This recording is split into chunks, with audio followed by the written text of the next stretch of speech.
The Galactic Council chamber fell silent as Ambassador Marcus Rivera stood before the assembled representatives of 300 star systems. The vaulted ceiling stretched upward into artificial twilight, holographic displays flickering with translations in countless languages. The Krethic Empire's supreme commander, a towering being of chitinous armor and 6 gleaming eyes, leaned forward on his floating throne. "Human," the commander's voice reverberated through translation matrices, "your species has 3 solar rotations to surrender your military assets and submit to Krethic governance. We have conquered 4,000 worlds. Your resistance is quaint." Marcus didn't flinch.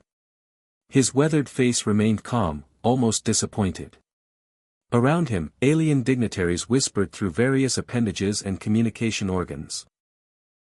Humanity had joined the galactic community only 15 years prior, a newcomer species that spoke softly and carried peculiar ideals about diplomacy and restraint. "Commander," Marcus replied, his voice steady, "I urge you to reconsider. We've been polite." 72 hours later, the Krethic Third Fleet materialized at the edge of Earth's solar system. 200 warships, each the size of a small moon, their weapons capable of glassing planets. Admiral Krekthor observed the primitive human satellites and orbital stations with contempt. "Begin bombardment of military installations," he commanded. "Leave their cities intact. We'll need laborers." The fleet advanced, weapons charging with lethal energy. Then, something unexpected occurred. Every single warship simultaneously lost power. Not weapons power. Not shields. Everything. Life support, propulsion, communications, gone. 200 massive vessels hung dead in space, their crews gasping in rapidly thinning atmosphere. Emergency systems that should have activated remained dormant. Backup generators refused to ignite. In the silence of their flagship's bridge, as emergency lights flickered to life on battery reserves, Krekthor's second officer managed to gasp, "Sir." What did they do? The answer came via ancient radio transmission, inefficient but functional. A human voice, calm. News spread across the galactic networks like wildfire. The humans had neutralized an entire Krethic fleet without firing a single weapon. Within days, the Krethic Empire dispatched their first fleet, 500 ships, led by the commander himself.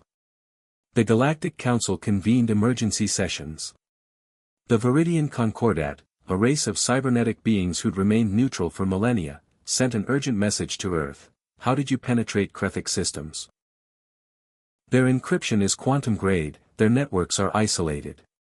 Dr. James Patterson, Earth's chief technology liaison, appeared via hologram at the council. His expression carried a mixture of weariness and frustration. "You're asking the wrong question," he said. "You want to know how we hacked their ships. We didn't hack anything. We built their ships." Confusion erupted across the chamber. Patterson continued. "For 15 years, we've supplied 70% of the galaxy's micro. The commander's first fleet arrived at Earth's solar system. This time, they didn't advance. The massive vessels held position at the heliosphere's edge, running full diagnostics on every system. They found the human components everywhere, woven into the fabric of their technology like a spider's web. On the flagship's bridge, the commander stared at the small blue world on his view screen. A transmission request came through, audio only, from Ambassador Rivera.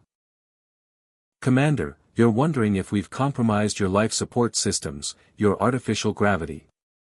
The answer is yes. You're wondering if we've done this to every species in the galaxy. The answer is yes. You're wondering why we haven't used this power before." The commander's mandibles clicked slowly, a gesture of deep thought among his kind. Rivera's voice carried a weight of conviction.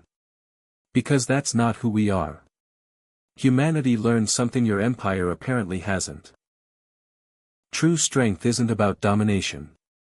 It's about choosing restraint when you have the power to destroy.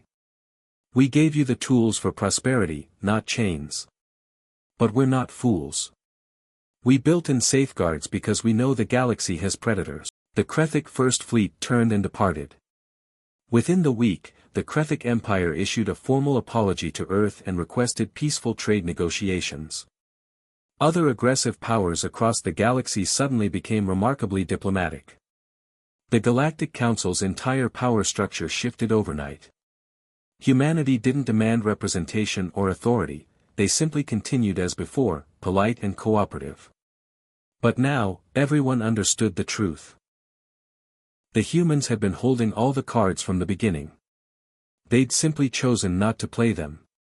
And that restraint, that conscious choice to be kind when they could have been cruel, terrified the galaxy far more than any weapon ever could. Because the most dangerous species in the universe wasn't the one that could destroy you. It was the one that could destroy you, but would rather be your friend instead, unless you forced their hand. Marcus Rivera stood in the council chamber once more, addressing representatives who now looked at humanity with new eyes, respect mixed with healthy wariness.